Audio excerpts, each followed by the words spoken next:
primetime coverage from Norman, Oklahoma. The sun sets and the Sooners and Volunteers know with less than 3 weeks remaining before the beach, the sun can very well set on the lofty expectations of both programs in the next month or so. For Oklahoma, a chance to reach the SEC tournament, the NCAA tournament. It's been a while for Tennessee to push ever closer to a top seed and ultimately silverware. Take a look at the road to Pensacola. Top four get a bye.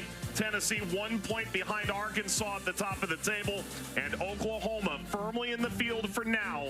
Another win would go a very long way.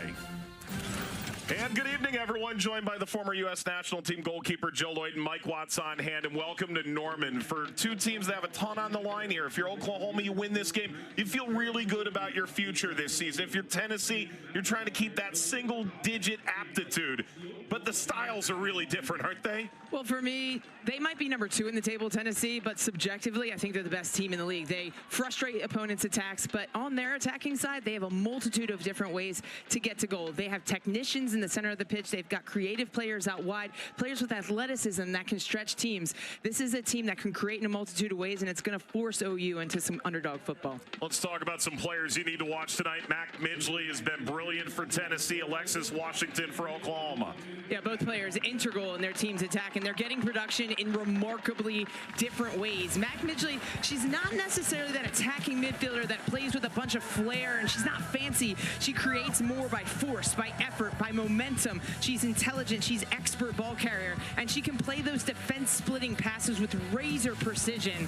And Alexis Washington, she's the Sooners' sorcerer. She is relentless down the side. She uses deception, body feints, she disguises her intention. She gets defenders to commit their body weight in one direction, and she's constantly keeping defenders guessing. She's unpredictable, but she is predictable in the fact that she will create opportunities around the fullback. She's done it year over year for this Oklahoma team, leads the program in career assists. Each team has 32 goals on the season. Neither of these players are the leading scorer for their programs, but they're certainly players you need to watch tonight.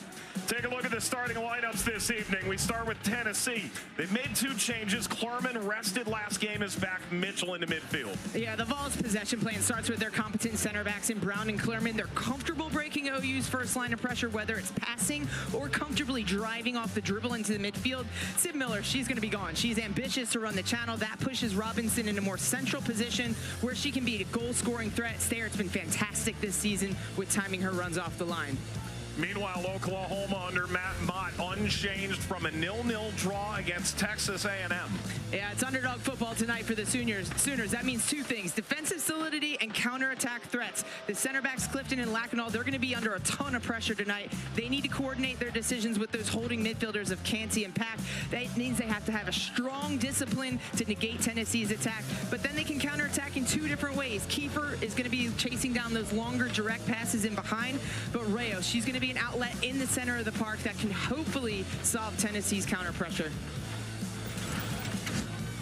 There is Matt Mott, who leads Oklahoma in their 2nd year in the SEC, his 3rd year with the program, and trying to get this team back to a double-digit win expectation. They have not been to the NCAA tournament since 2016. Start doing the math. They're around 40 in RPI. You win this game against the number 4 team in the country, you could probably lock yourself into the beach for the first time and then find your way to the NCAA tournament shortly thereafter. Under the lights here in Norman, it is a Tennessee side that from opening day against North Carolina, rising tide in the SEC, a return to prominence, and an Oklahoma program that for the first time since 2017 earned a national ranking. A win today could bring them right back into that conversation. Here we go in Oklahoma. It is the Sooners taking on the Vols. Right off the bat, if you're unfamiliar with Matt Mott, think about his time at Ole Miss. If you're still unfamiliar with Matt Mott, Jill, this game is about second balls. It's about being gritty. If Tennessee's not up for the fight, it's going to show early in this game. I think it's an unrealistic expectation for Oklahoma to think that they can come in here and outpossess Tennessee to control the game with the ball. That's going to force them to have defensive solidity, limit the space in between players and lines, and then fast transitions. It's about launching those swift counterattack opportunities, staving off pressure, and they've got to keep Tennessee off the boards here pretty early in this game, or that's going to disrupt the Sooners' game plan. Jenna Stayard able to get up, took the early knock, 8 goal contributions, 5 goals, 3 dimes in 13 games. And with some pretty significant losses to the attacking core for this group since the beginning of the season, Stayard has only proven more and more valuable. Ball from Miller, the intervention.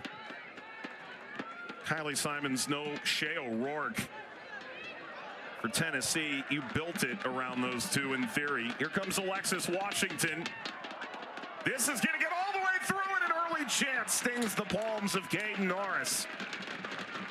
This is a really good sequence from Oklahoma at the start of this game. It's into Kiefer into a central position, get Tennessee to narrow out, and then it's Washington down the sides, in behind the space. Miller, she's that marauding fullback. This is a great opportunity from Washington to bring it back into a central position. But those are the chances that Tennessee don't concede very often. Oklahoma has to capitalize. Oklahoma forced the turnover and lobbed this ball back through out of the reach of Kiefer.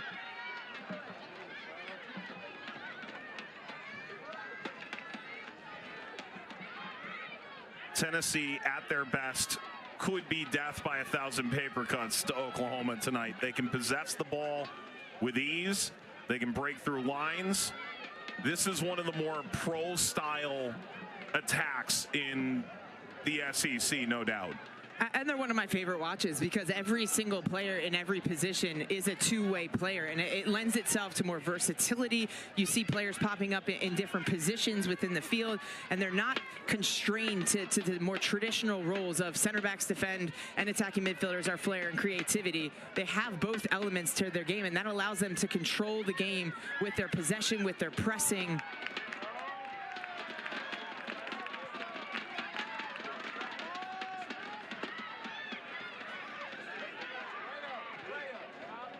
Ball rolls out wide. Rail.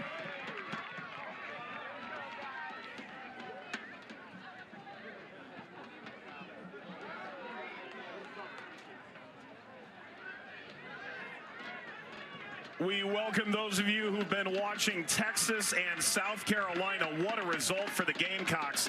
5 goals to 1 over the Longhorns. The Oklahoma fans have been waiting, probably didn't mind watching the end of that game, I suppose. It is number 4 Tennessee, the top-ranked team in the Southeastern Conference, taking on Oklahoma, looking for their first win against the top 5 in 13 years. It'll be a goal kick for Norris, alongside Clerman, who was rested last game, moves back into the 11 tonight.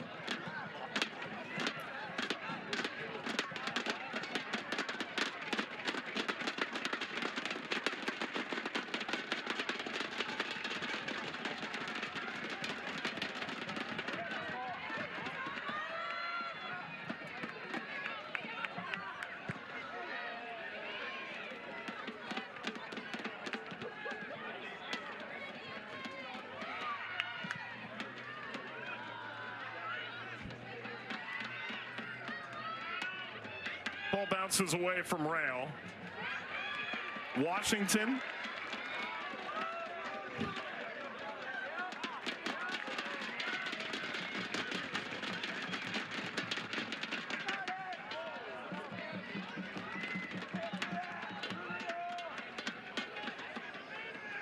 Throw for Kiefer.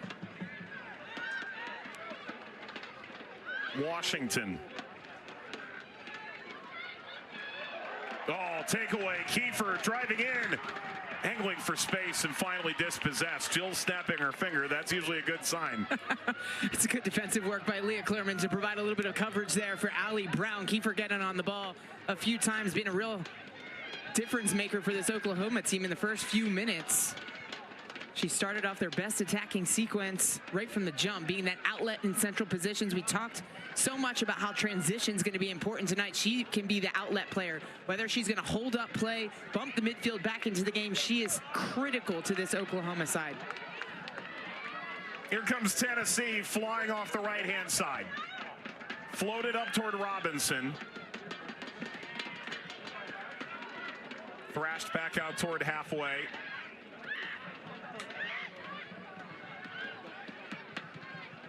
The Vols have scored 32 just like Oklahoma have this year. They've allowed just 5 goals. Forward from Latino, and the pass is picked off by Rail.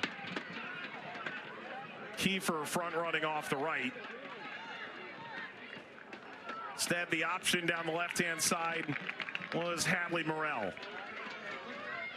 And we see a slight change in formation for Oklahoma since they've come into SEC play. They started off the season in a 3-5-2, went to a more stable, defensively solid 4-2-3-1. That forced Hadley Morrell to move out wide. She was playing in the center of the pitch next to Rayo. You'll see her invert into central areas to occupy those advanced half spaces. Latino from distance, lashing that wide. So that little wiggle free into the pocket, and then Latino had a go at it. Has a goal and 3 assists this season. Yeah, Latino so comfortable operating in a possession-heavy strategy here for Tennessee, but she can drive off the dribble and unleash from distance. We saw her do it in the last game against Ole Miss. Just creates a little bit of a window to get around her initial player. Enough separation to be able to hit from distance. That's the hardest part about shooting from distance, is you need a longer separating touch, which oftentimes affords the opportunity for the opponent to get close and put pressure on the ball. Latino is not shy to hit from distance. Well, for Tennessee, a major loss just occurred. Jenna Stayard, who picked up a knock a couple minutes into this game, was walked off by an athletic trainer and is seated next to the bench now. Olivia Stock comes in, who is a really talented, maybe the best pure finisher on the team, according to Joe Kurt. She adds so much, Mike, especially when there's players on this Tennessee team who bring so much athleticism, so much pace, the willingness off the flare. What she does is so vital to this Tennessee team because she's constantly picking up the ball in clever little pockets and spaces that enable others to flourish in the final third. So if you get the macro influence from Robinson, you get the micro from Olivia Stott in that striker position. Endline service into the air. Kiefer chasing Norris. Drop down. Norris has it now. If you can't deal with the height and physicality of Oklahoma, it could become a really long day. And it's going to be important for Kaden Norris to be decisive in these moments, whether she can come out and influence and impact the ball, because the best way to stifle Oklahoma's crosses and set pieces into the box is be as preventative as possible. And you have to be decisive, especially being a little bit on the smaller side for Norris. That is offside. And you might be thinking, how are you offside behind the halfway line? She, as that ball was released, was 10 yards beyond and came back to receive it from an offside position.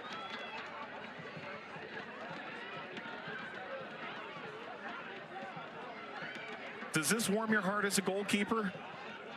Seeing Caroline Duffy come across the halfway line to take this?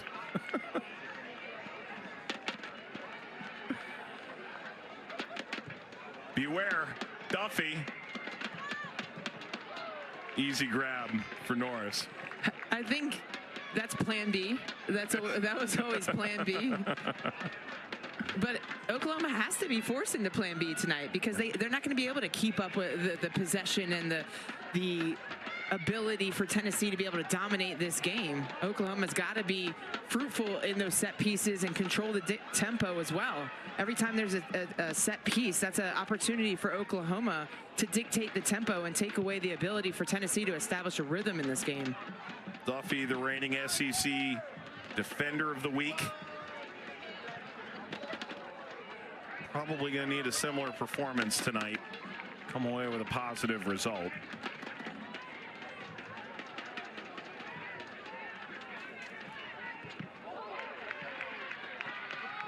Harmon ranged over. It's with Tennessee. When you watch them, second place right now in the SEC, behind only Arkansas. I think we felt positive about the direction they were going coming out of last year. I don't know that they're going to be number 4 in the country positive, even when the year started against North Carolina. And yet you talk to Joe Kurt, and he's very quick to say, well, we knew we had a good team. Ball pops outside to Sydney Miller.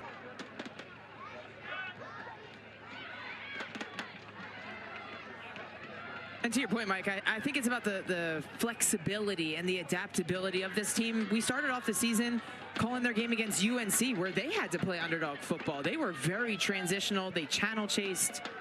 Ball across, nodded away by Lackinall. And that was how Tennessee created their 2 goal-scoring opportunities through Shea O'Rourke, and it was in transition. But now we're seeing them dominate teams. We're bossing in possession, establishing their territory, and being able to have a lot of attacking production in a multitude of ways. They don't have an over-reliance on one singular player.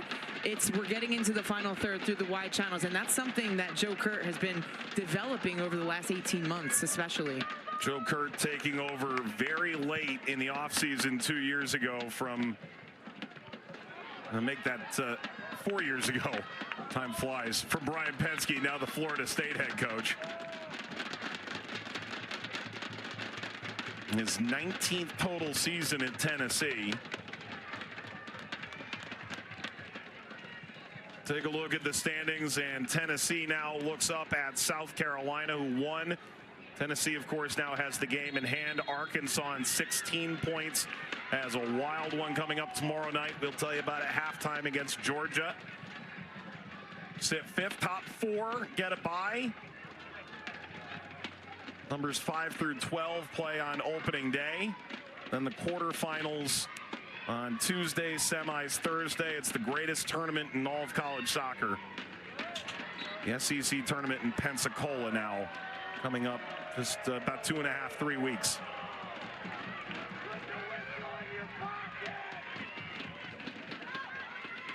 Seeking Robinson in behind and carried back by Riley Brown, smothered by Duffy.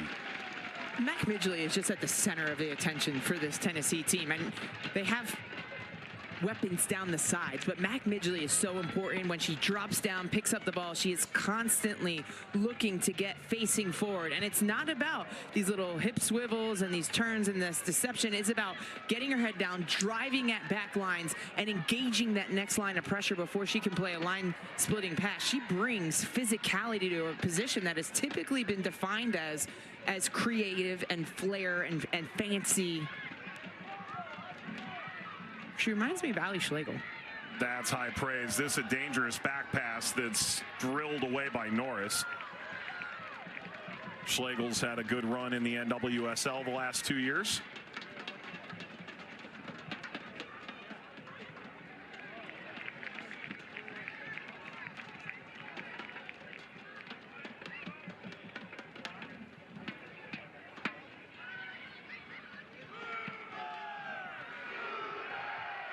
This ball gets out right in front of Jana Stayert, who remains down, and you can see they've applied the ice bag now. Came off about 5 minutes in.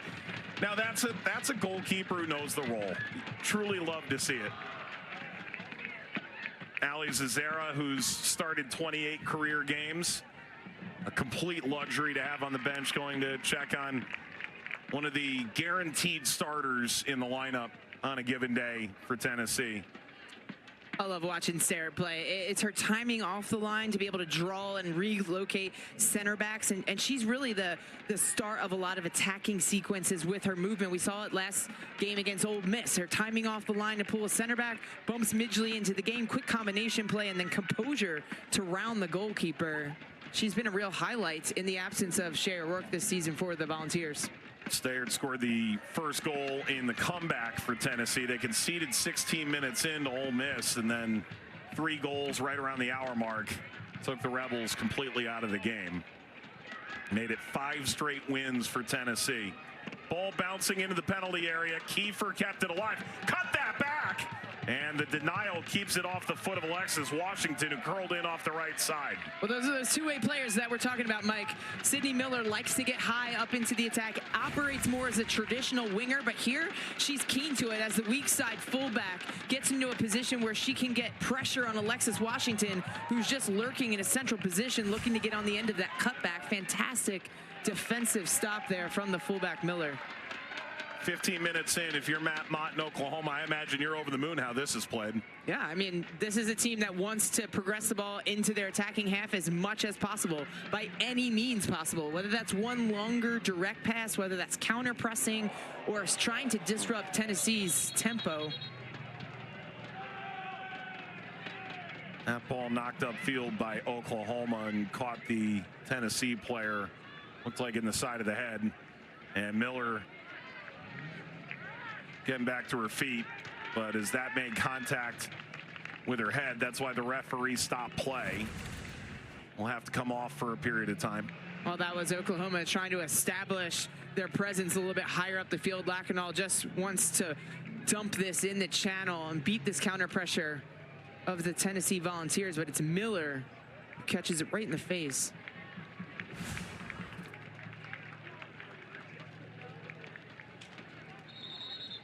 Miller, just 3 games last year as a freshman. Beep test hero, over 20 on that. That test that everyone but the goalkeeper hates. I hear that beep in my nightmares sometimes. They made you run? It makes my stomach ill, yeah. Oh. It's like a rite of passage, though. You have to do it in college soccer. Yeah. Yeah. As a goalkeeper, is this just reminding you how the other half lives? What, I mean, it's good to see Miller back up. So, of course, with any potential head injury, players able to come off and then re-enter. There's also the issue of getting the hair right again. What a teammate. You know how many defenders I've had do that for me as a goalkeeper? Like, do my hair, tie my shoes? Because you're over here wearing Michelin Man gloves? Yeah, exactly. Good to go. Too many. The answer is clearly too many.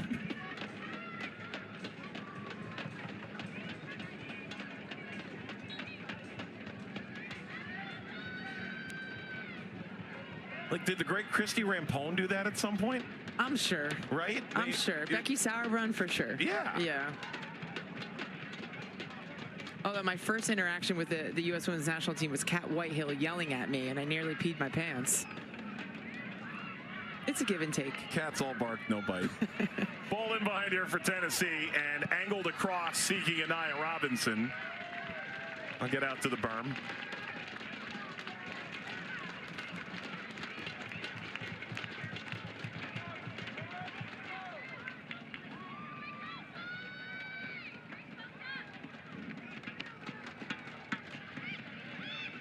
Lily Zick getting more and more time for Tennessee of late. Appeals for a corner.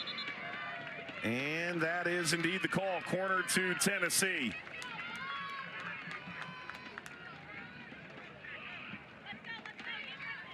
Latino will take it. Had that strike from distance earlier.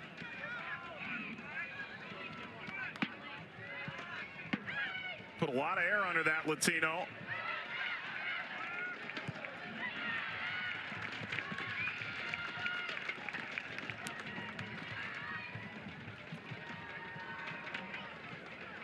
If you're Tennessee, is this just riding out 15 minutes? Like, this is something they're going to deal with all year, and it's something that the program is used to, but a lot of these players aren't.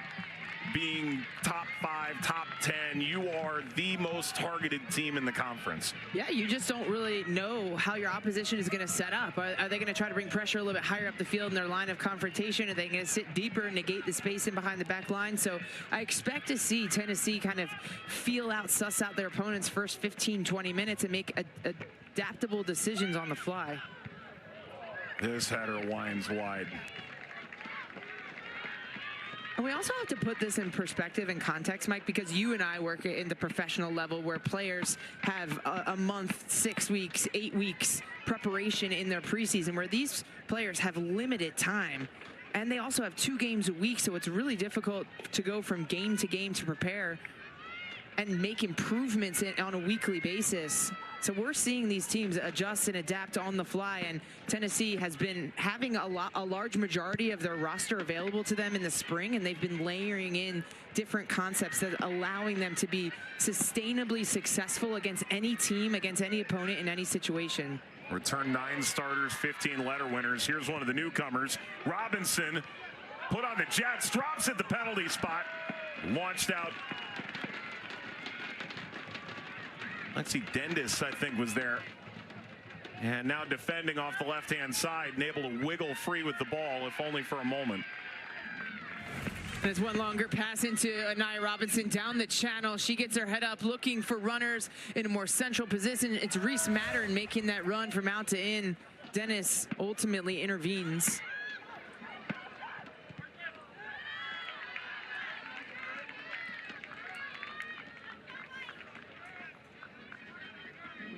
Goal kick here to Oklahoma. We remind you that volleyball comes your way Friday night here on the SEC Network. Ole Miss meets Mississippi State in Starkville. The match starts at 7 Eastern, 6 Central. It is also available on the all-new ESPN app.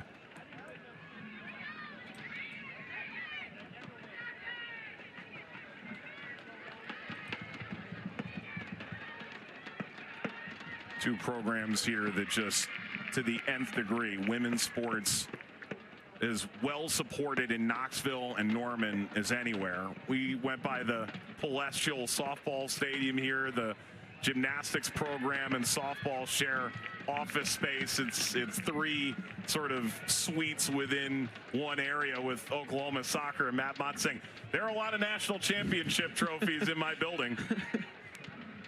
One day he dreams of bringing one with the soccer program here for sure. It's going to hit the outside of the netting. And of course, if you go to a Tennessee game, the Pat Summitt statue is directly adjacent to the broadcast facility there as well, VFL Films. I mean, some incredible women's coaches at both of these programs historically. Patty Gasso and the softball dominance at Oklahoma, as Pat Summitt at Tennessee. I mean, there's a statue of Pat Summitt in Knoxville. Easy reminder of what this Tennessee team is capable of. Gasso's is right out front of the new stadium. Missed it. Well, I got to go introduce myself before the night's end. I know, we drove by and we're looking at the Oklahoma-shaped scoreboard. We'll make it happen. That was asking a lot of questions, but came out. The Sydney Miller did return from that earlier knock she received in the back to the head. All nodded forward by Lacanal. We'll sift this through lines.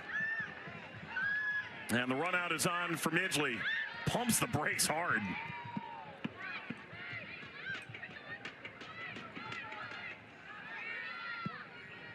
That's a tight angle. It's better from Tennessee, but I think there's opportunities for them to be a bit more patient in their attack. But Mac Midgley, their ability to just eliminate opposition off of the dribble. Oklahoma want to press up high? Fine. If you can find Mac Midgley and her ability to drive forward, eliminate opportunities for Oklahoma to defend, and that way your advanced playmakers have more time on the ball, that's exactly what Tennessee want. However, if it's not on in that situation, Reese Mattern, the situation isn't developing in your favor, bring it back. This is a team that is comfortable on the ball, can swing it side to side, change the point of attack, look to isolate on the other side, and then eliminate.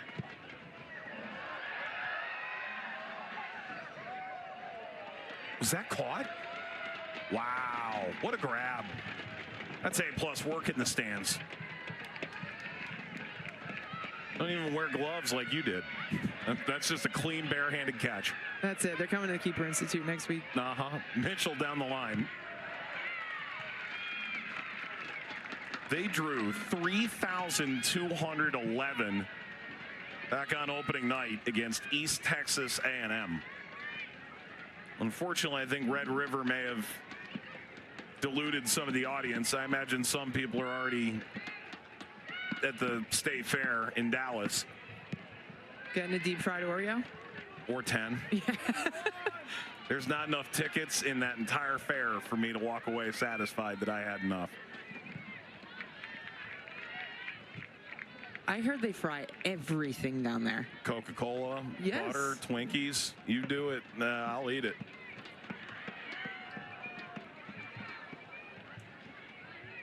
What would you eat fried butter on? No, that's you just eat it. You like with? Yeah, right off the stick. Oh, it's on a stick. Okay. I mean, that's the way I fry my butter, Jill. I don't.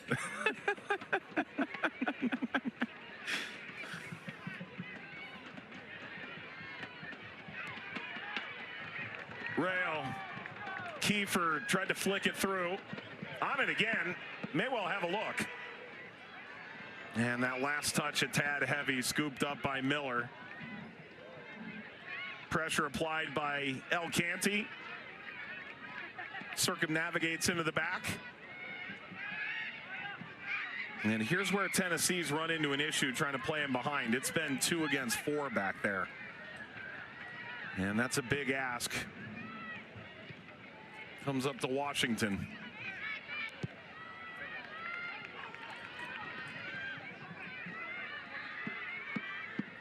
Oklahoma's pressure is certainly unsettling Tennessee in their build out. We just saw them go a little bit more direct through Miley Zick. And the problem is you can beat that initial pressure, but when you play at such a high speed, a high tempo, and those longer passes, it's more difficult because you have to be technically precise to be able to bring that ball down, to be able to attack 2v4, because Oklahoma is attacking with 6 players and pressing them a little bit higher up the field, but keeping 4 back. That's going to drop to Stott, who takes it on the first time. Stott's got a little something. And I'm not just saying that because she had 5 goals against Eastern Kentucky. Well, it starts with a longer, more direct pass from Leah Klerman, but look at Stott's positioning, so smart. She knows she can't challenge for that first ball against the center backs of OU, so she just waits. She anticipates that ball to drop down and decides to go on the full volley. It's a narrow miss, but a good-looking opportunity for the Vols. Mitchell and Latino sit. In come Davis and Brown, both of whom started in the 4-1 win against Ole Miss last time out. Stott sending the long-limbed Robinson into the corner. Davis.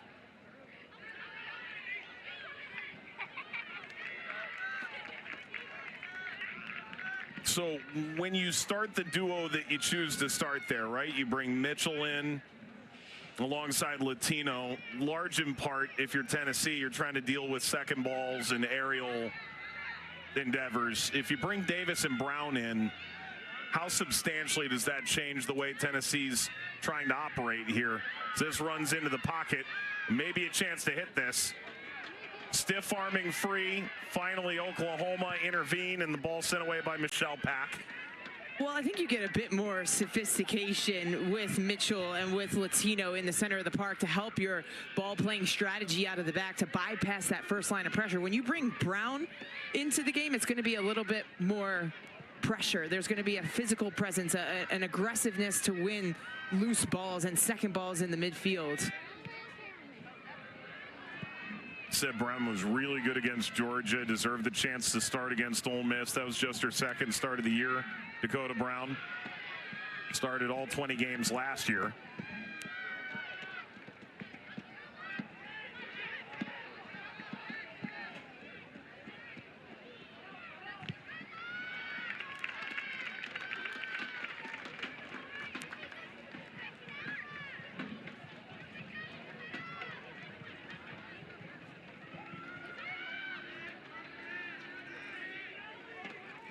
Tennessee just 1 defeat all season. Entered the night second in the SEC, 15 points through 6 games. And looking for the opening goal now, flying forward in front. Robinson turns and fires it wide. It is a growing big orange wave as the half has continued, and they found their confidence. And this is much better from Tennessee because Reese Matter now on that right-hand side pins the fullback of Oklahoma. That creates space down the side where Zeke can get forward off of the dribble, looking for that little combination play in a central position. Robinson transferring in from Arkansas was third team All-SEC, 11 goals last year. That was a major recruiting get for Tennessee.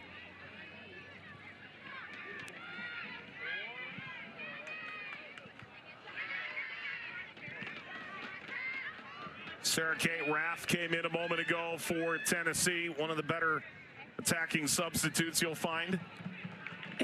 It is so obvious to me that the two holding midfielders of OU are stuck in two minds because OU wants to put pressure on Tennessee, not allow their backs to play make because their backs are really good on the ball and they can be the quarterbacks in attack. But the two pivots of Oklahoma are stuck between, do we reinforce the press or do we stay tethered to the back line? Right now they're trying to reinforce the press, and that's leaving so much space between Oklahoma's midfield and the back line. There's opportunity for Stott to drop into that because she's competent on the ball. But I think Anaya Robinson, Matter, and those wingers need to play a little bit closer in central positions because right now they're trying to stretch it out. They're leaving Stott to be 2v1, and Tennessee aren't getting midfielders close enough to help Stott in that longer, more direct pass over the top.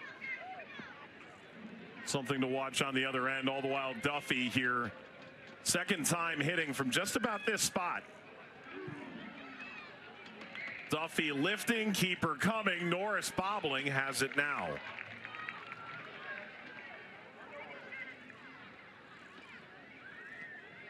Those are actually the easiest balls to claim for a goalkeeper because it comes down with snow on it. Essentially, you have so much time to be able to readjust, navigate through traffic, weave through traffic. It's those harder, pacey balls that are a little bit lower head height for attackers that really start to pin the goalkeeper back to their line and get them questioning if they can come out and influence it or they have to set back and react.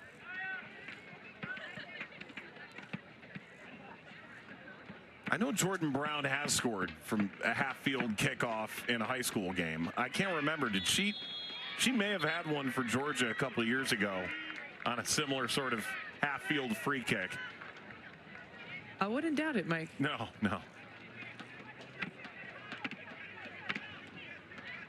Half an hour gone here, scoreless between fourth-ranked Tennessee and Oklahoma. Win for Oklahoma puts them on 10 points in the conference. That's going to be right around the line you'd anticipate to get to Pensacola.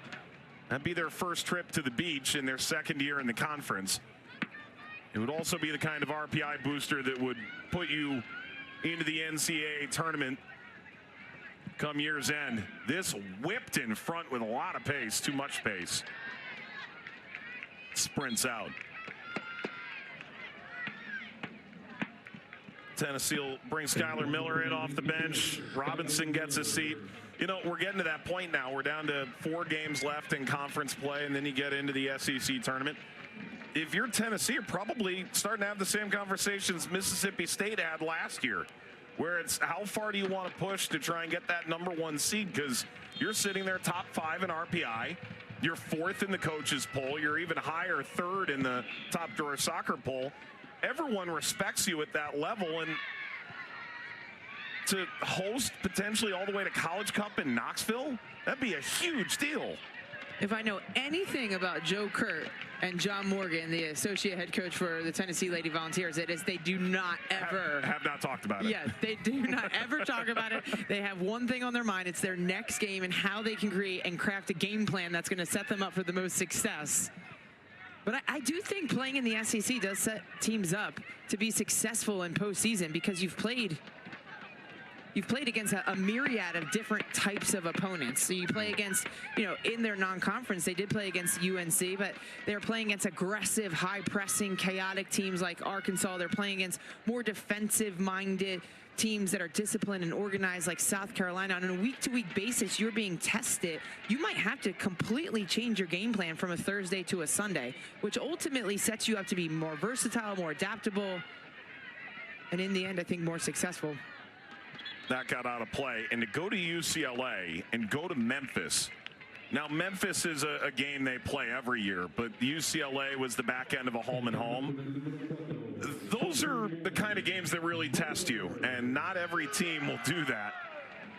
Oklahoma going back to their bench and bringing in Sophie Morin. They test your emotional regulation in two different ways. And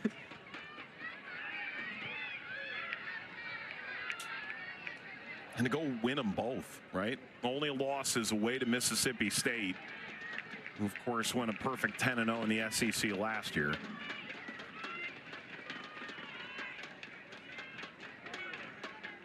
And you put Tennessee in context, as good as they've been, they're still not the #1 team in the conference coming into the night, because all Arkansas done is a singular draw. That's the only points they've dropped. And Colby Hill saying, we could miss out on the tournament. We could go to the Final Four. We don't really know who we are yet. I've got good news for Arkansas. They have evaded the first one. They will go to the tournament. I'm sure of that. Yeah. I think deep down Colby knew that too.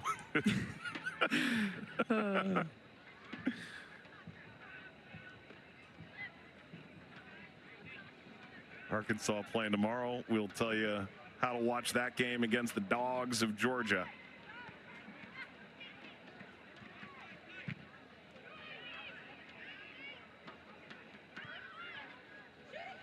One game weekend in the SEC for everybody. This lofted and snared by Caroline Duffy. Mott says she's the latest out of the pathway to pro goalkeeping pipeline that he used to operate at Ole Miss and carried over here to Oklahoma. So you saw the newcomer into the game, Jasmine Boggs, for Tennessee.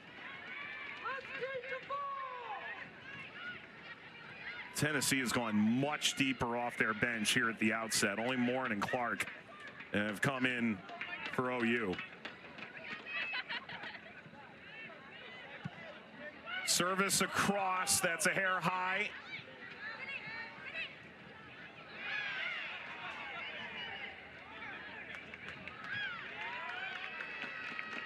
But again, for Tennessee, it's Mac Midgley on the ball that dribbles into a central position, leaves more space out wide. The cross comes in, good counter pressure from the late run of Sid Miller out of a defensive position to get Alexis Washington pinned back to the line. But not only does that increase their attacking production, but it also decreases Oklahoma's ability to transition through one of their best and most competent dribblers on the ball. Washington forces her back into a more defensive stance.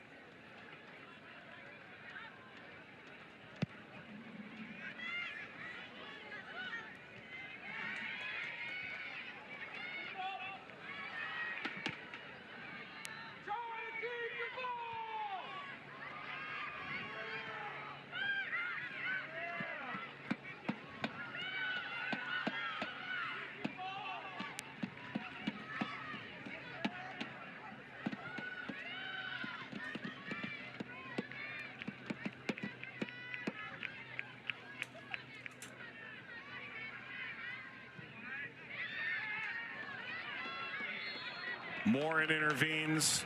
Referee deems illicitly so.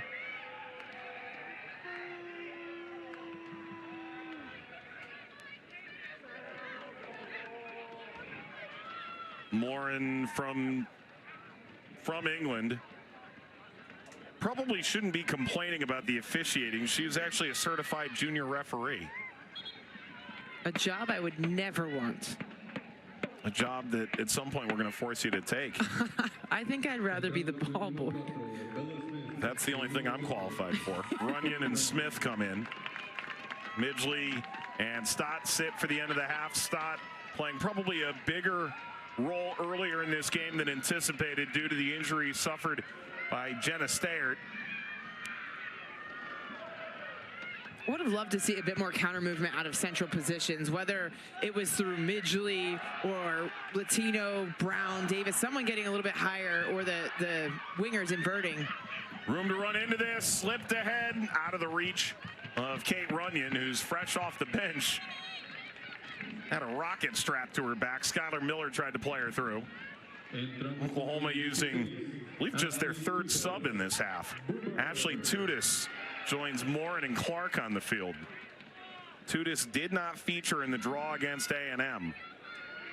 11th appearance this year, did not play the previous 2 years due to injury. Former Florida Gator.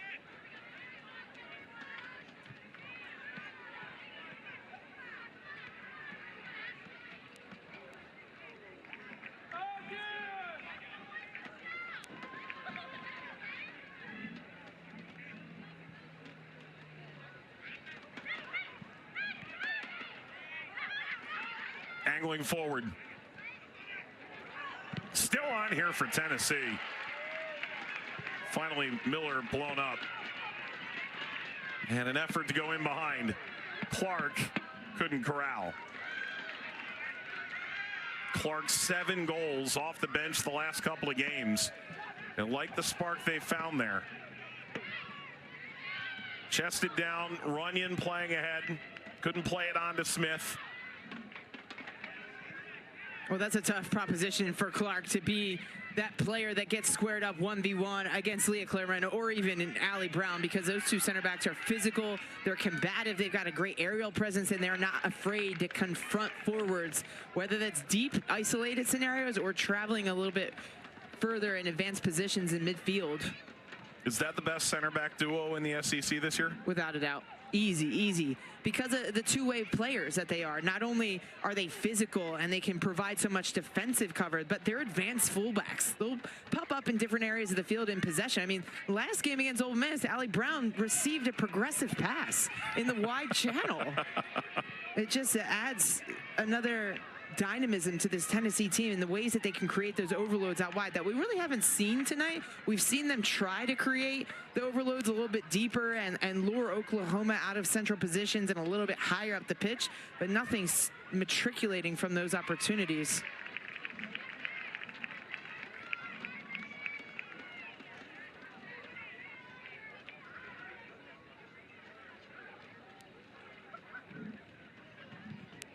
Only 78 degrees and no humidity, really. They say 60%. It feels like a perfect night to press from start to finish. Big night coming up tomorrow in the SEC. Only the 2 games today. We'll get you caught up on what happened at South Carolina. An enormous win for the Gamecocks. Plus, we'll chat with both head coaches. Look ahead to the remainder of the weekend, as well as our first half highlights. It's all coming up here on SEC Network.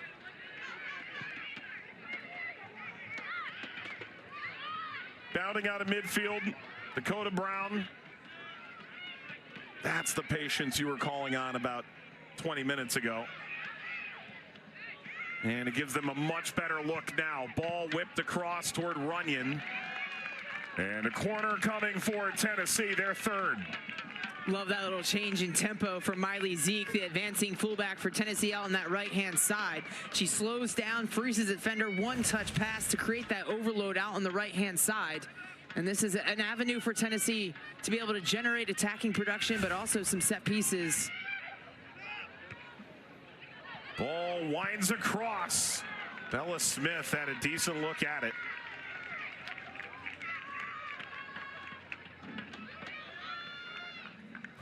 This is a good-looking opportunity. Service comes into the central position. Tennessee doesn't win the first ball, but the second ball falls so kindly. Just ends up ballooning it over the bar.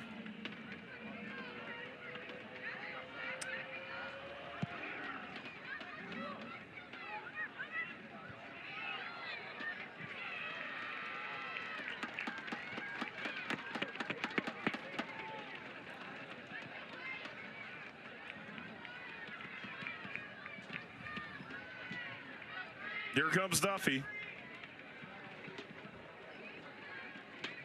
3-year starter at River Hill High School, went to Duke. 75 minutes as a freshman. Really, it was her junior year. Saw her start 18 games, take the next step here. Duffy launching forward.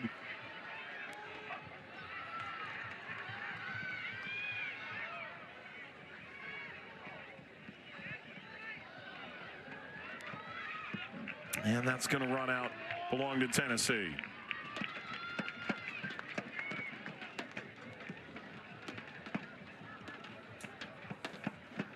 Hey, let's remind you of our SEC Network Saturday football lineup. Starts 12:45 Eastern, Washington State.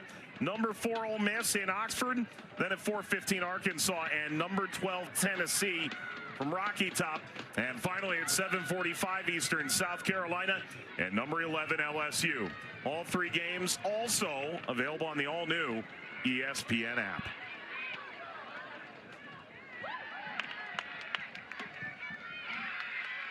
I don't know if I need to get this checked. I feel like sometimes in the bottom left corner of my vision, I just see Appy jumping around. He's memorable. He is. He's sort of burnt into the old retina here. It's like leaving your TV on too long. That's a smart decision. So Skylar Miller was just begging for that to come through the middle toward the goalkeeper. Was sliced right through. Suddenly Tennessee have some numbers and the ball coughed up to Lexi Dendis.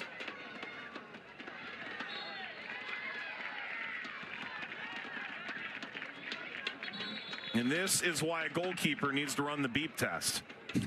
Because Duffy is coming toward halfway again. It appears Joe Kurt, who I'm not sure is capable of receiving a yellow card. No, it's an assistant, and I believe that's Jonathan Morgan. Has to be. He's from New Jersey. His mouth gets him in trouble. He was my coach when I was 14 years old, so I can attest to it. All these years, I didn't know that. I just thought you were from a similar area. No, he was my coach, yeah. Loved him. He was great. I loved him. He's tactician, inspirational, great person to play for.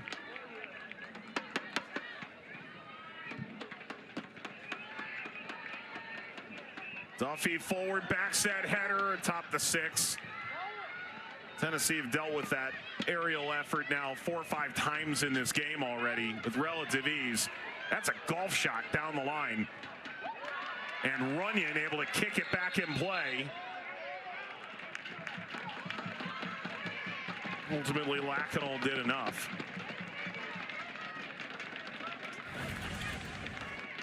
And here's the release pass to Kate Runyon to get around the edge of Lacanal. Lacanal does a good job to not just be the first to the ball, but the first to the important position there on Runyon.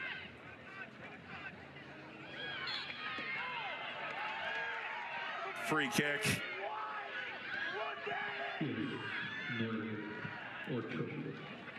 Final seconds. That should do it. Halftime here in Norman, Oklahoma giving number 4 Tennessee all they can handle at the break. And we see the best of Oklahoma's counterattack football, and it suits their style really well. They absorb pressure, and they're waiting for Tennessee to become more desperate, more confident, to commit more numbers forward, and then strike Tennessee when they leave the door open and are vulnerable. And Tennessee need to have a bit more patience in those transition moments and allow their attacks to develop a little further. It's a good start for the Sooners, and we have the head coach for Oklahoma joining us from the field, Matt Mott. It's Mike and Jill upstairs. How pleased are you with that first 45 minutes from your group? Yeah, really good. I thought really tight defensively, really didn't give any, real good looks. But we got to just string a couple passes together in midfield and keep it. I thought we did that early and then kind of went away from it. Part of that's their pressure, but certainly happy with that 45 minutes. Coach, in your perspective, how did Kiefer really dictate that game from the striker position? Yeah, she just does that extra running. She's tough. She's not fun to deal with. She'll get in behind you. I thought she was good certainly at times, and we need that in the second half for sure. Coach, appreciate the time. Good luck. Thanks, guys. Looking for that signature win, the first top 5 win of his Oklahoma tenure. Chances at a premium. We're scoreless. From Oklahoma, number 4 Tennessee tussling with Oklahoma on this Thursday night. Mike Watts, Joe Lloyden, joined now by the Tennessee head coach, Joe Kurt, on the field. What was the message to your team at halftime, Coach? They've got to keep going. We came into the game really well. Obviously started a little slow, but then really came into it. I think the mentality in the box, in the attacking box, right? We've had opportunities there, but it's about scoring, and we haven't really looked to be assertive in those moments. So we're going to continue to do what we did coming into halftime, but we got to have some guts in the box. Coach, it appears that there's often times where they're a bit more aggressive with 6 and they drop their back line of 4 deep. Do you feel like there's space to play make from the pocket? Yeah, there are. Matt got on the ball a decent amount in those spaces in the wide channel. There's space in front, whether that's Liv coming down in that space, and then it's who's going to get in the spaces behind at that point. So it's breaking that initial line of 4 or 6, depending on how aggressive they are, and then can we play from there? I thought we did a good job of that as the second part of the first half. Coach, appreciate the time. Good luck the rest of the way. Thanks, guys. So Joe Kurt joining us here, 4th-year head coach at Tennessee. Played at Wisconsin Oshkosh as a goalkeeper, and, well, his side, the best defense in the conference. They've allowed just 5. Oklahoma knows tonight they may just need 1. And it's a goal that could change the complexion of their season, certainly, but maybe even the complexion of their program.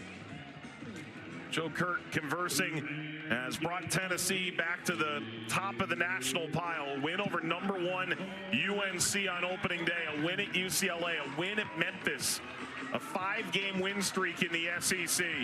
Trying to keep it going under the lights here in Norman. 4th all-time meeting between these programs. Tennessee's won all 3 previous. Looking for their 6th straight SEC win, longest run since they won the title. And Oklahoma looking for that long-awaited marquee top 5 win. On to the second half we go tonight from John Crane Field in Norman.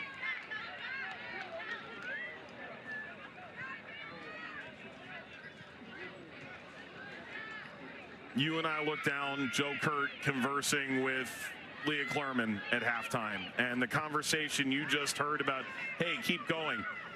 It felt like there were moments where Oklahoma unsettled Tennessee, and that is uncharacteristic. So how do you put that genie back in the bottle? This might be a great start. Carrying forward, a chance to have a go. Blocked atop the 18-yard box, but a much improved moment off the bat for Sydney Miller and Tennessee. Lobbed into the penalty area. That's a bit short.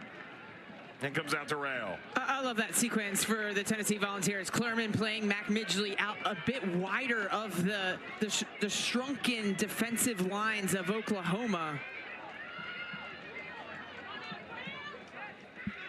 That's turned into some kind of foot race, one that Tennessee win. And that's a position where Mac Midgley outside the double pivot of Oklahoma can get on the ball, get facing forward, a little bit more space, drive centrally, get Oklahoma to collapse centrally to create more space for Nye Robinson, Reese Mattern to get on the ball, but also for opportunities for close connection, little combination with Olivia Stott up front. Throw for Riley Brown. If you feel like you're hearing that name a lot tonight, it's because you are. There are 3 Browns, Allie and Dakota for Tennessee, Riley for Oklahoma. All 3 from different states, no relation. But at a given time, I've got about a 13% chance of being right. Which, to be fair, is still an 87% chance of being wrong. You do good math. In a ballpark. Ball chopped out by Klerman. New Jersey Defender of the Year, redshirt junior from Scotch Plains. 6 games as a freshman, missed her sophomore year, came back as a redshirt sophomore last season. Part of 8 clean sheets in 19 games.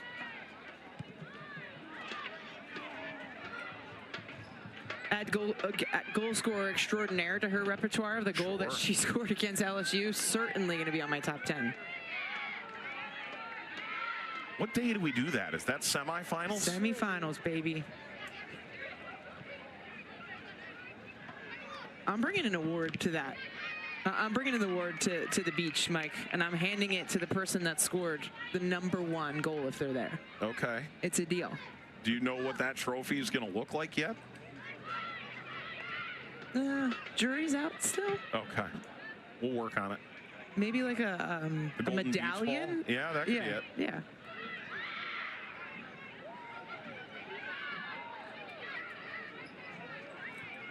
Well, this is why we pay you the big bucks, Jill. We're going to find out. Together. Yeah. Allie Brown walks it forward. Traversing the pocket.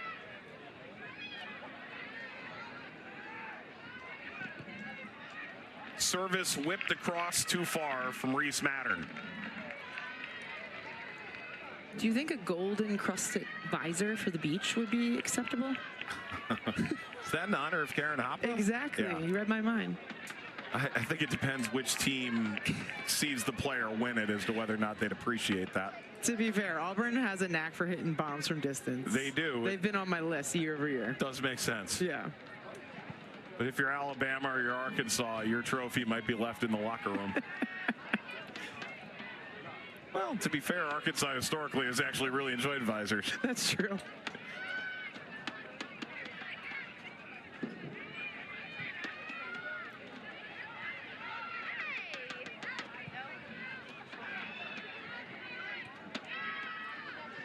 Oklahoma knows the first goal has meant everything this year. Undefeated when they score first. All 3 defeats, they've conceded first.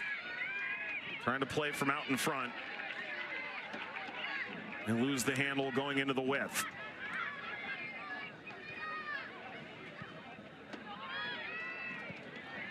And that makes total sense to me, Mike, that this team is able to secure wins when they get the lead, because when they go down, it's really difficult to find a way back into this match, in the match, if they're down a goal, because it completely disrupts their game plan. It forces them to be more aggressive. It opens them up to spaces to be played through.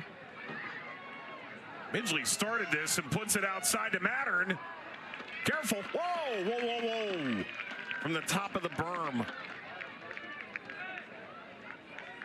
And there's opportunity there.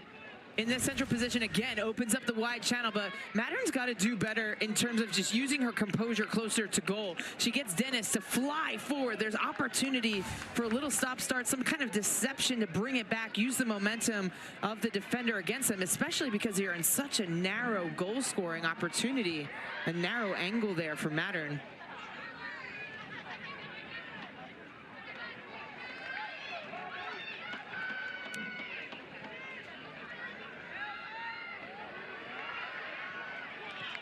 Clearman put under pressure. That is masterful work from Tennessee. Pops out to Midgley. Crow hops past Canty. Now turns on the Jets. Canty finally stepped in, but doesn't entirely win the ball. Robinson got the first touch to this, continues to press. Driven away by Brown. How does Mac Midgley continue to get on the ball and drive up the field, gain ground and territory for this Tennessee team? 3 players encircle her, and she's still able to impose her will. Yes, 3 players had her, nobody had her. True enough. By the way, I don't mean to be presumptuous, but I hope we didn't just ruin a date night by having that ball fly up there. Poor gentleman almost flew off the back of the hill. This is danger. Realizes they're on the scoreboard, does not realize they're on television.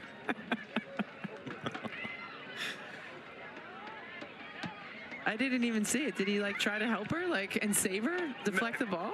I mean, I wouldn't say it was outside of their general vicinity. It was an attempted catch gone wrong. All of a sudden your balance is off. It's like a Duffy moonball. Just, you know, you kind of, if you're a little off kilter, all of a sudden you're stumbling and bumbling. But it was full extension. I don't know, it had potential to be a top play.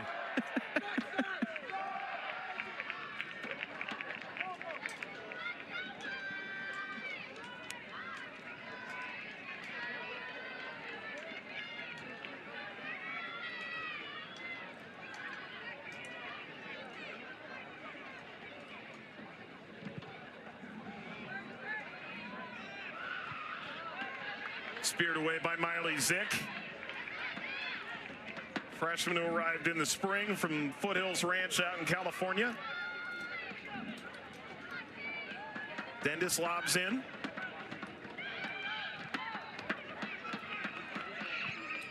Canty crossfield. Brown offering, that deflected atop the 6. Comes out to Pack. turns the corner, finds the edge, options percolating. The ball is ultimately out of play. And Miller gets bailed out here with a wild miscalculation and execution from Alexis Washington. And Tennessee trying to clear their lines. Good counter pressure here, and it's just an overzealous Sid Miller that allows Alexis Washington more time and space to drive at that byline.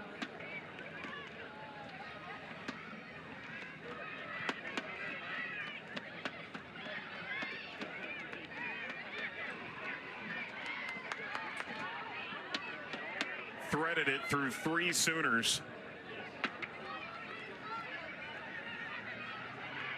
Midgley goes for goal. Little off kilter, but Duffy able to lean down, snare it, and cede no rebound. And that's exactly the pocket of space that I was referring to at halftime, that Olivia Stott picks up the ball. Oklahoma's back line, they drop. They give space to Mac Midgley, who's running at the back line. Oklahoma doesn't get close enough pressure. There's a small window that Midgley squeezes that through, but doesn't challenge Duffy in the end. But that's the opportunities that this Tennessee team are going to have against Oklahoma. The hold-up play from Stott allows Midgley forward again. Midgley full speed, taps it across. That's as good a look as Tennessee's had, but no one was there to claim it. Jab stepping into the penalty area, unloading. This deflects out toward rail, unable to corral it. Kept alive. And walked back by Brown.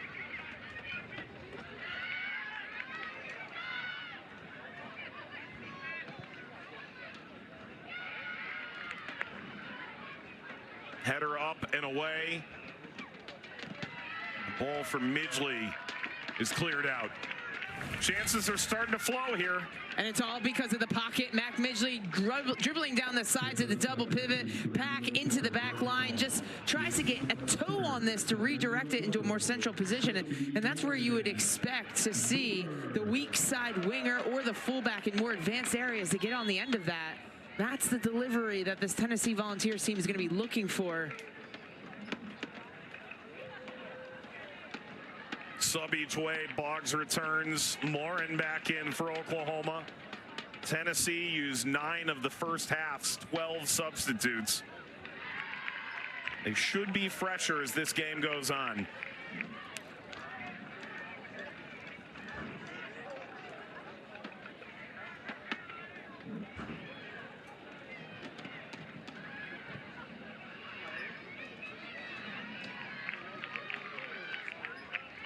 Those are moments you don't want to give away possession. Oklahoma set in their lines. One thing that they're very good at is winning first and second balls, winning loose balls, defending their penalty area from those longer range crosses. Just keep it.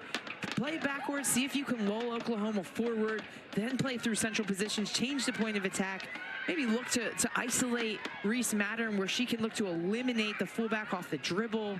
So many different threats that Tennessee aren't utilizing because they're settling for opportunities that aren't as threatening.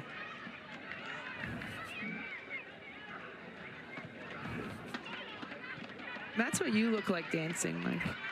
Yeah, I think that's pretty accurate. Yeah. It's out for a corner. Certainly not what we saw at halftime. I don't have those moves. Well, none of us do. True. That's why they're the halftime show. Accurate. Kiefer helps to set up a corner here for the Sooners.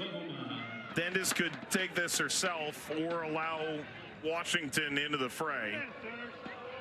First corner here for Oklahoma. All 3 in the first half belong to the Vols. Dendis, it's going to bounce high. Rayo can't get there. Sent out toward halfway. Canty.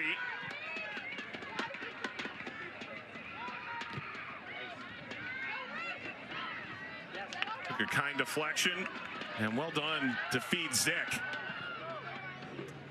Huge diagonal out of the reach of Robinson and Stott.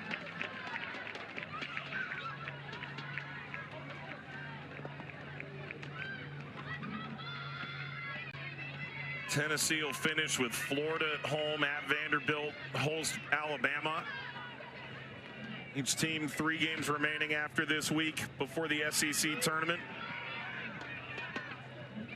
They're trying to ensure a top 4 seed, which earns the bye directly to the quarterfinals. For Oklahoma, less worried about the top 4, more worried about ensuring that they get there. They go to Auburn, host a down-on-their-luck Texas team that's going to need it, and then finish at Arkansas. They really don't want to leave it to the end. This is a brutal collision. That is Midgley and Davis. They're going to work their way back up. They've already lost Stayard in this game.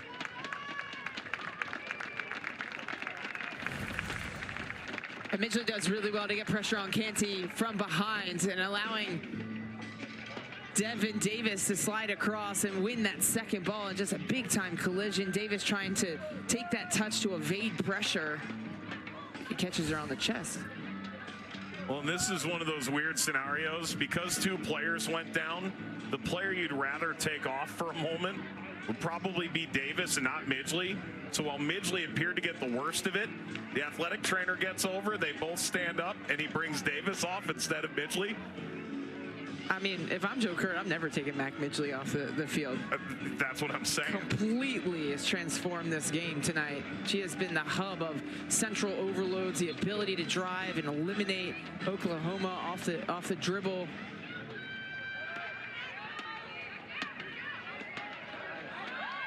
Morrell busted off the ball, lifted by Canty into the back line of the Sooners. Lacanal plays it long. Midgley. Mattern. Good control at the touchline. Mattern. Change of direction and speed.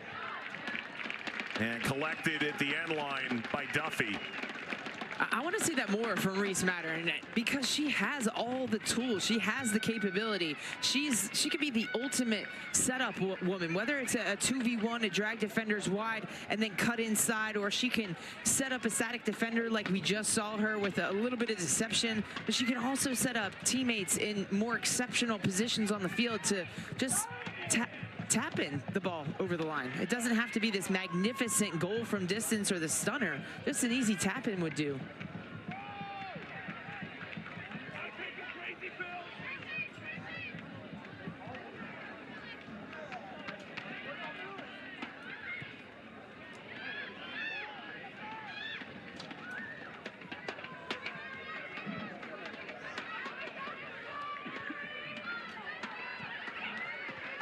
Bouncing ball, skews into the air. Morrell chasing, and off her line, Caden Norris.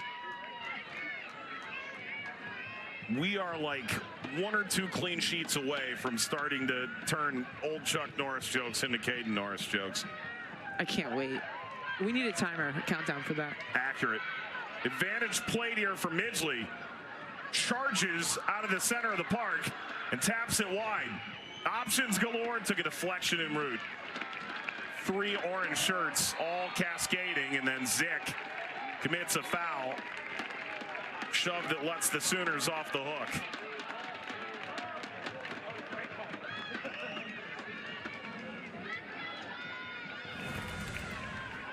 Here's a look at that last opportunity. Again, I feel like I'm an echo chamber in terms of Mac Midgley imposing her will off of the dribble in the pocket, looking for Olivia Stott, that late run out of the midfield once she was able to bump Midgley into the game.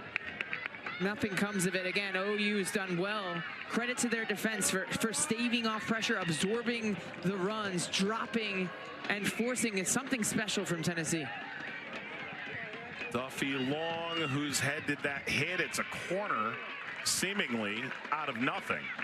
And it comes off Zick again, who's been targeted of late. Tennessee making a double sub. Skylar Miller back in. Kate Runyon, who was really impactful right off the bat, checks in as well. Naomi Clark, the transfer from Washington State, back in as well. And Kiefer gets a rest. Corner. Hit to the backside. Everyone's going to have to mark up again. That hits off the corner flag and leads to a set piece on the other side.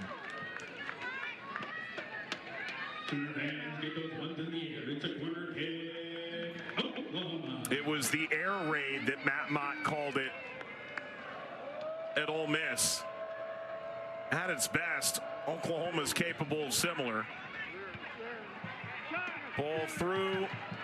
Could the run out beyond here for the Vols? Keeper's off her line. Duffy's not going to be perturbed. You and I were there. G. Guerreri, the head coach at Texas A&M, called it a traveling circus.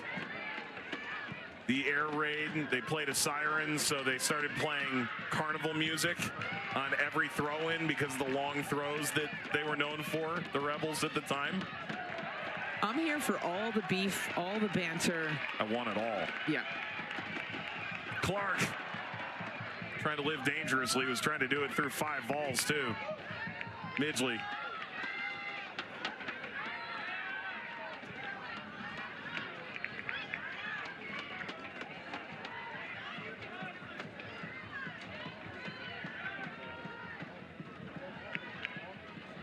Oh, that is quite a battle. Is that going to stay in at the line?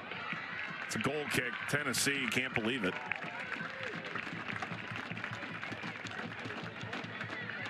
No, you and I were there for that game. Every time the music came on, the crowd went nuts. Every time A&M was able to deal with it, they didn't score, I think, off a long throw in that game.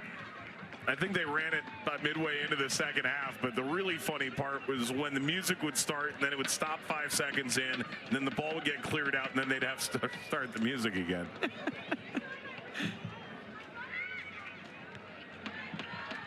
I think they should bring that back. Yeah, I think we'd be better for it.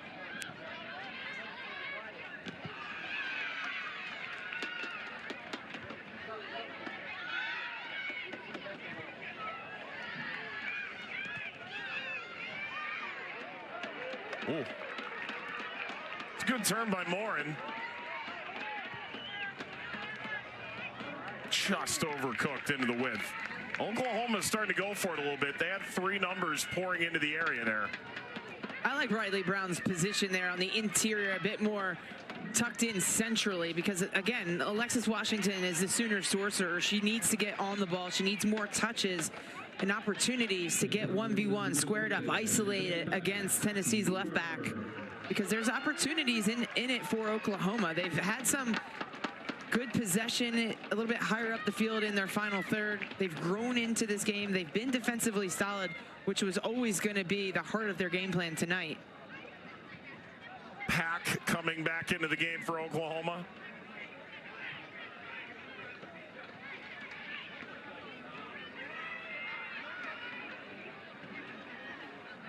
Slaloming run through the center circle. The option wide, Mattern. Mattern has a step, launches the cross, too far.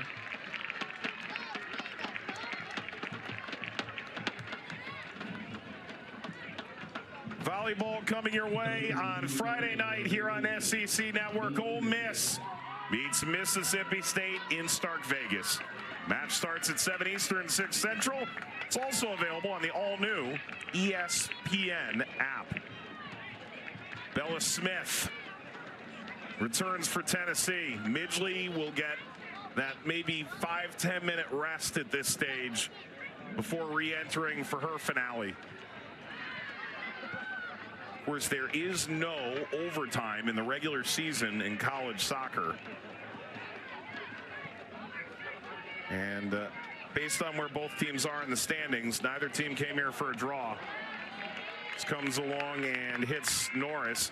If you're Tennessee, you're trying to keep pace to try and win the regular season title. You're a point off of Arkansas coming in. Those two programs don't see each other in the regular year. So if you're Tennessee, you just win as much as you can and hope that Arkansas stumbles somewhere else along the way. If you're Oklahoma, a win would take you right to where you finished last year with 3 games remaining. 10 points could get you in. 11 or 12 likely assures it. You'd be a win away, essentially guaranteeing a place in the SEC tournament. Likely with it, the NCAA tournament. The first time since 2016.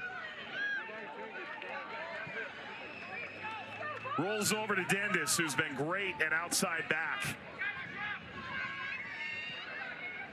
Morrell returns. Dendis lofting.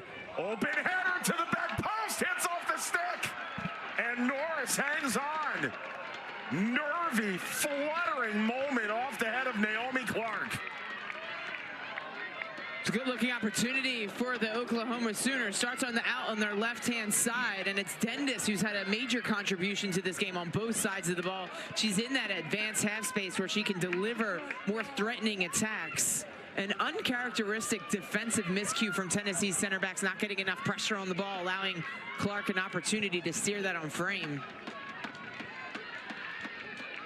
Mattern trying to push forward. Ultimately, this runs off the head of Runyon.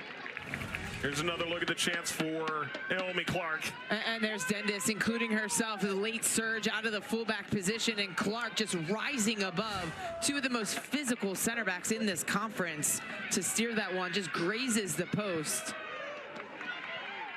Clark trying to catch the edge here. Sent out. Oklahoma really starting to push. And Oklahoma having two big chances in this game, one from a crossing scenario and one in the first half from a crossing scenario. It's an opportunity for Oklahoma to get more numbers down the sides of Tennessee to then bring it back into a more central position. To be fair, I think they've had two of the more threatening attacks in this game.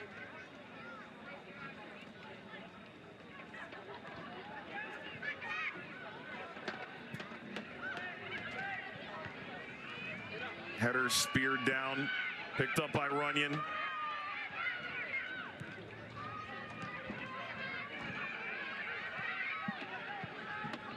Tennessee's first visit to Norman since 2011. New conference rivals. Tennessee is SEC soccer's old money. Oklahoma out of the Big 12 never quite found their way. This runs out of real estate. And I like the rotations a little bit more for Tennessee. You can see Bella Smith in that central midfielder position, leaking out wide and dragging the two pivots of Oklahoma with her, and that's opening up central passes. So Reese Mattern inverting into a central position opens up more passing lanes now to Olivia Stott in the game. And that could be a method that this Tennessee team used to not only get into the final third, but look to convert from. Stott, Robinson, Miller back on for Tennessee. It is El Canty returning for Oklahoma. Inside 20 minutes to play.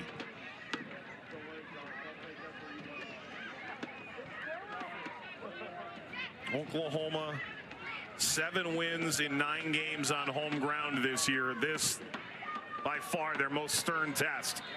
Robinson was offside.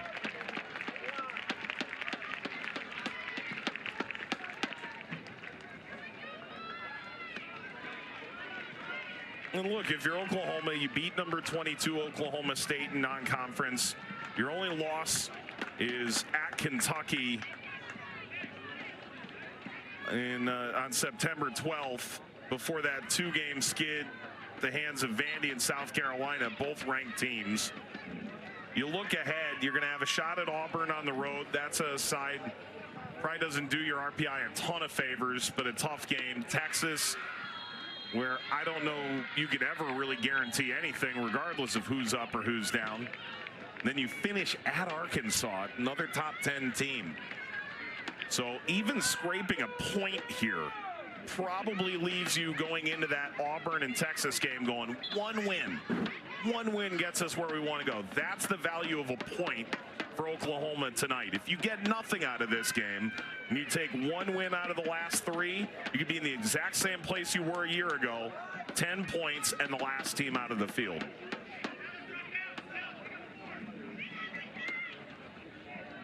Duffy forward to take the set piece. First ever undefeated non-conference in Oklahoma history.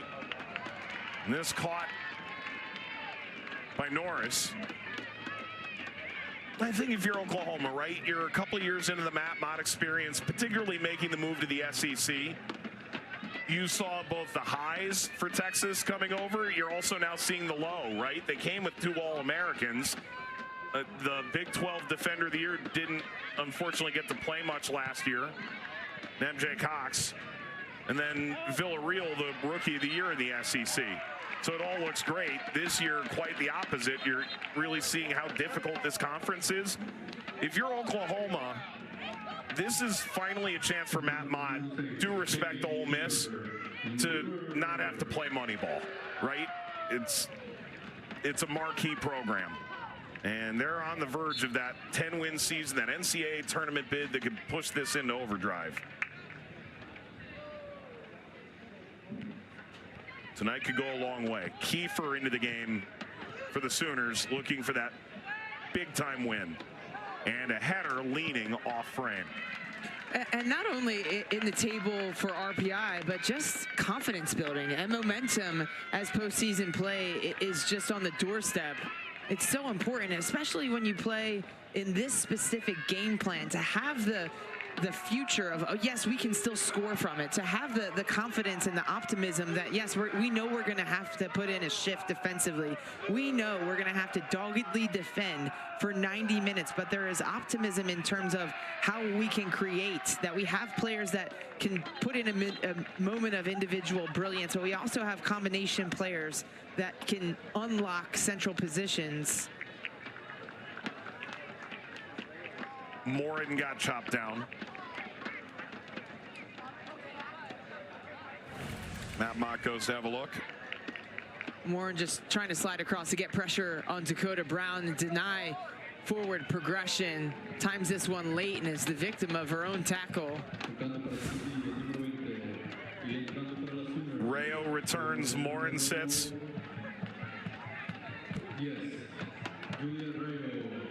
Midgley back on for Mattern. Midgley has been exquisite tonight.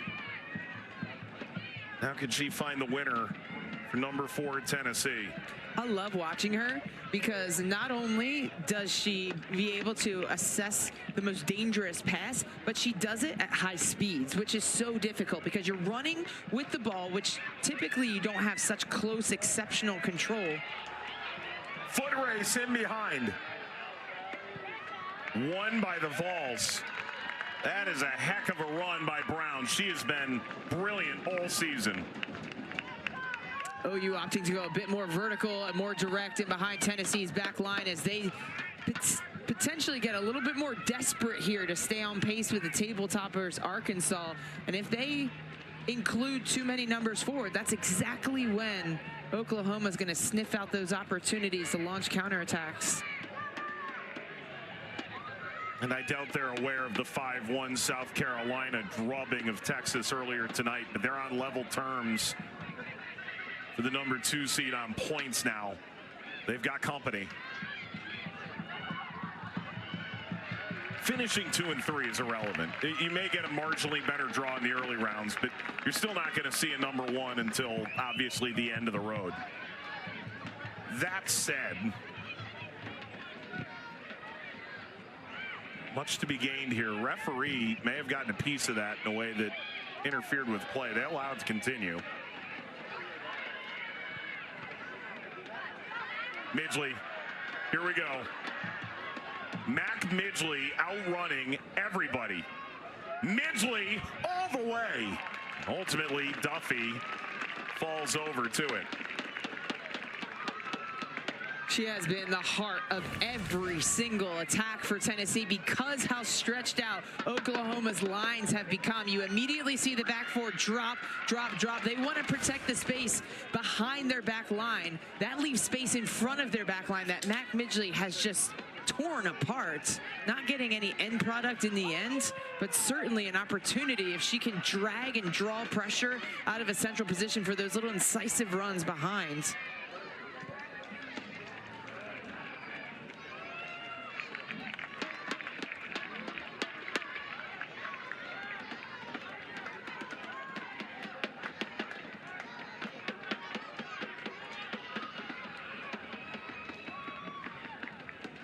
And I think what's been the most impressive about Midgley is not only her ability off the dribble, but she's doing it at high speeds. There's a moxie about her when she gets the ball facing forward that she wants to run at back lines, and she's dribbling at high speeds, and she's having to judge where are the defenders, are they dropping, are they off balance, where are my runners, how can I slide a pass in with the right amount of texture and weight to set them up for success and give them an advantage closer to goal, and all of these things scanning while also dribbling a soccer ball against some of the best defenders in this conference.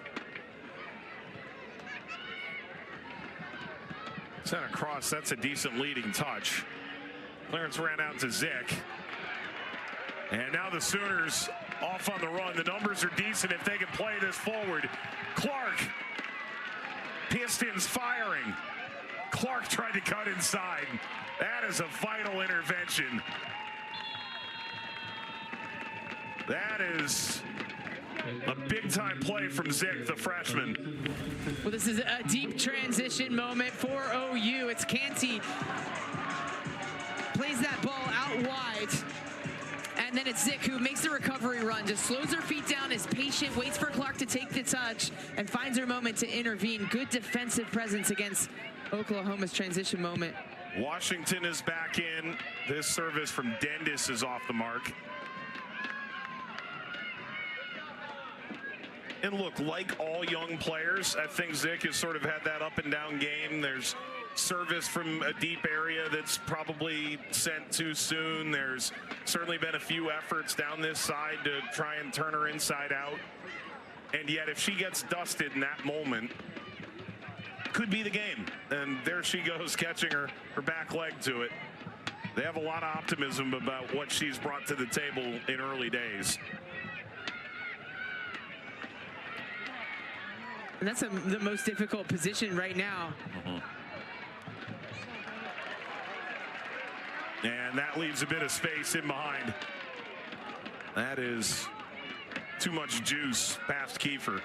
And that's one of the more difficult positions on the field right now for Tennessee, because as the game wanes down, about a little more than 10 minutes to go, Tennessee have to make some really prudent decisions of, are we going to be a little bit more desperate, include more numbers forward to try to force a goal and get 3 points in the table? Or are we going to have to sit back and guard in a sensible rest defense against a transitional team that's just waiting for us, gambling that we're going to get our rest defense wrong just one time that they can take advantage of?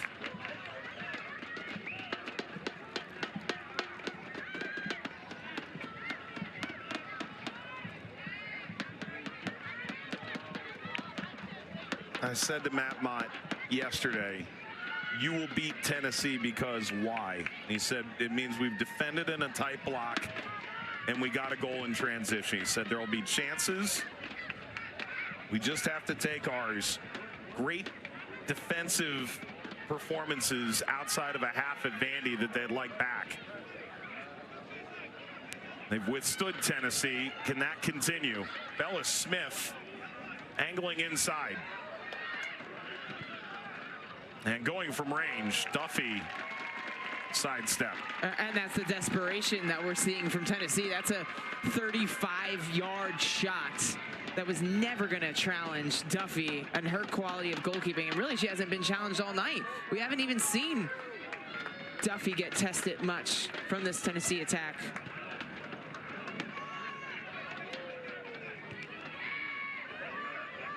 Rail picks up that second ball. Clark.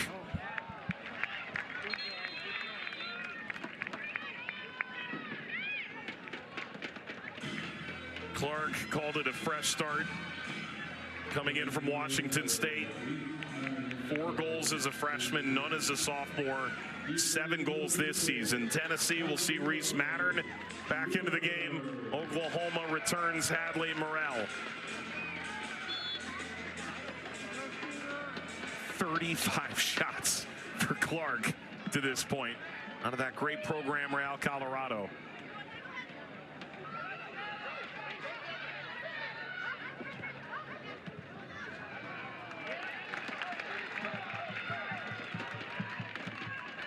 Quickly thrown in for Clark. They'll advance 10 yards at a time.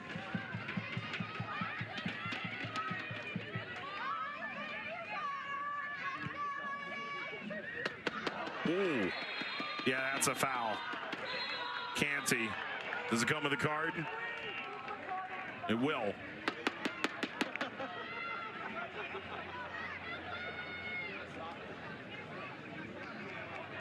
First glance didn't look malicious. It was just trying to get out in front, but there was a lot of body-to-body contact.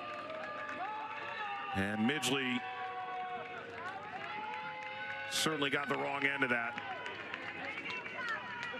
She's going to need to come off because the athletic trainer came to look in theory, but it really comes down to, was this a potential head injury? Because with the yellow card, she could remain. And Canty just trying to do every single thing that she can to get in front of Mac Midgley to deny that forward progression. Seals off Midgley, but just clatters her, trucks her, really. Midgley knows nothing about it. Now, if it were not a potential head injury with the yellow card, you could stay in the game after receiving treatment. But with that contact and the way she went down and initially reached toward her head, the referee is going to make the most prudent decision, which would mean this brief respite. She does appear poised to come back into the game. So Tennessee see to foul in transition the other way. Does give you the chance to re-enter for Midgley.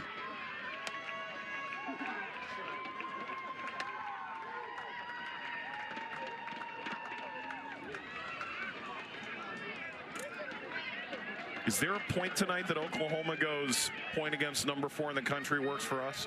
Absolutely. Like, how far are you away from that? And now, like 10 minutes ago, maybe. They're still continuing to attack, though, in those transition moments. Using Naomi Clark as that outlet, quickly vertical progression, trying to expose Tennessee when they're in an unbalanced attacking position. But also, we can't forget how well Oklahoma take their set pieces, those long direct passes from Carolyn Duffy, but also the corner kicks. They have aerial targets. Certainly a part of their game that is integral to their success. Well, that's why I'm asking the question, because it doesn't look like Oklahoma is retreating at all. But they're certainly taking more calculated decisions on how high they can counter press, how high their center backs are. Service up from Dendis. Header bouncing into the grasp of Norris.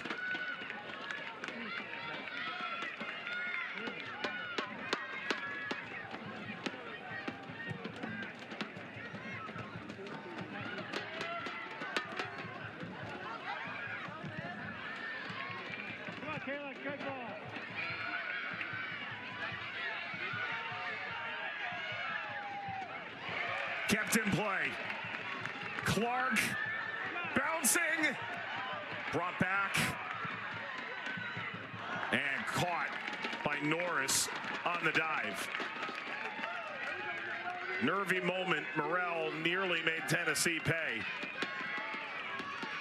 I think we're seeing the gumption from Matt Mott right now is, hey, we're in this game. We feel comfortable. Why not send some more numbers forward and upset the number 4 team in the country? This would do a lot in their RPI and almost seal their opportunity to get to the NCAAs if they could get a win here. I think they've got Tennessee on the ropes. We'll see if they're right. Pack. This is worth way more than 3 points if Oklahoma can find a way. Toward Morrell. Sent out to halfway. Midgley has come back into the game. And to your point, Mike, it could be a massive win for Oklahoma to be able to walk away from this game with a win. But also, it is a tricky proposition because it could be completely demoralizing. Defend this way and play this way for 90 minutes and walk away with nothing. Midgley. Give and go. Bit too strong on the return. That bouncing down, beware. Again, an iffy clearance. Did the job, bypassing Clark. Here comes Zick. Picturesque service. Circulates out of reach and into Washington.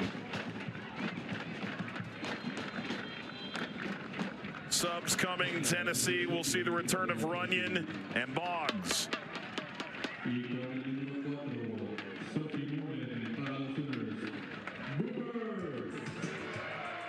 Morin, who came off injured earlier, back into the game.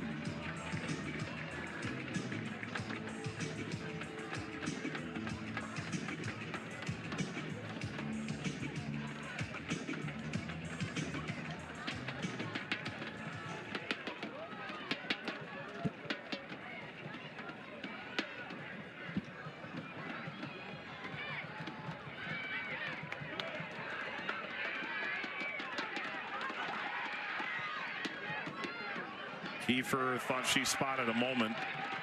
That's going to roll into Kiefer. Going to get the whistle on the contact from Zick.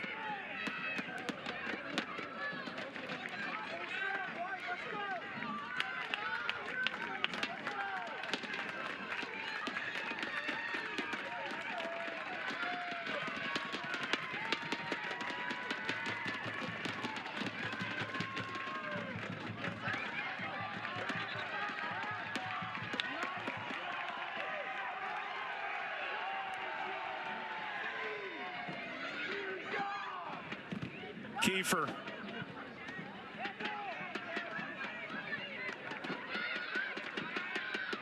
Roll back by Dakota Brown. 4 minutes remaining. Critical points in the SEC still hang in the balance.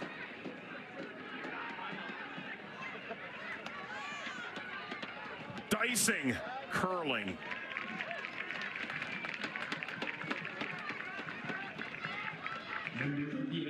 Well, how good has Mac Midgley been in this game?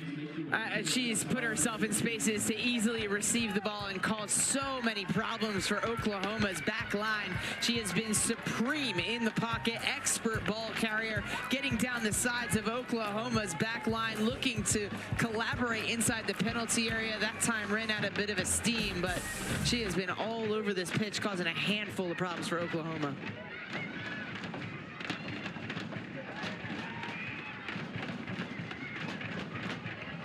But to Oklahoma's credit, they have defended it well. They've kept playing in front. They've made it difficult for her to find any options in the final third to get any end product. Runyon hits it wide. This will run outside the stick with 3 minutes remaining in a corner. That deflected. The effort from Mattern.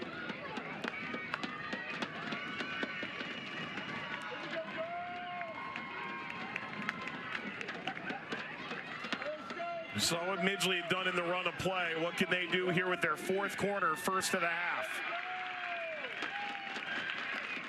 Repelled by Oklahoma. Brown. Runyon. Waiting hands of Duffy. And you can just see Matt Mount on the other side of the field just waving his hands. Slow down, slow the tempo down. I think last 2 minutes he's going to be happy to escape this game with a draw.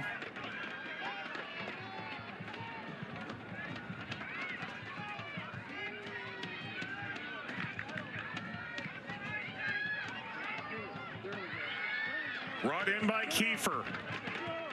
Committed to Matt Mott at Ole Miss. Joined him here in the project at Oklahoma. 100 seconds to go. Scoreless still in Norman. Stop with the wiggle.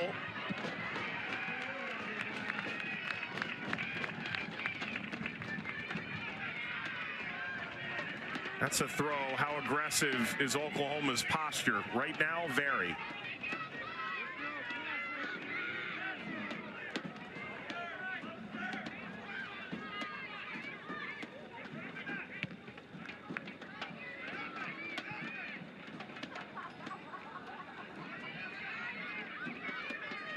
Final minute. 1 minute remaining.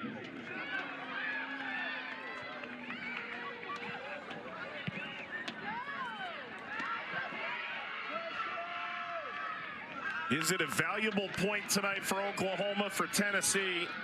the expectations have grown so much, this would be a tough blow to their hopes of winning the SEC regular season title.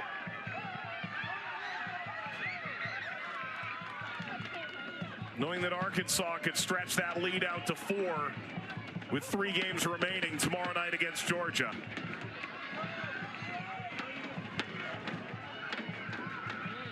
Ball flicked into the path of Duffy, and that should be that. Tooth and nail, they went at it tonight. Oklahoma doesn't get that marquee win, but they get a critical point. The good draw against number 4 Tennessee. And the Vols make it 6 unbeaten in the SEC and move 1 point closer towards securing a place in the top 4.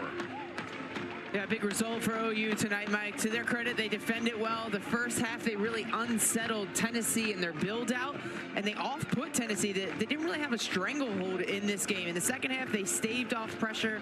They absorbed pressure, restricted space. It was a great collective defensive effort. And on the attacking side of the ball, they huffed and they puffed, created 2 of the best chances of the game, but they couldn't convert.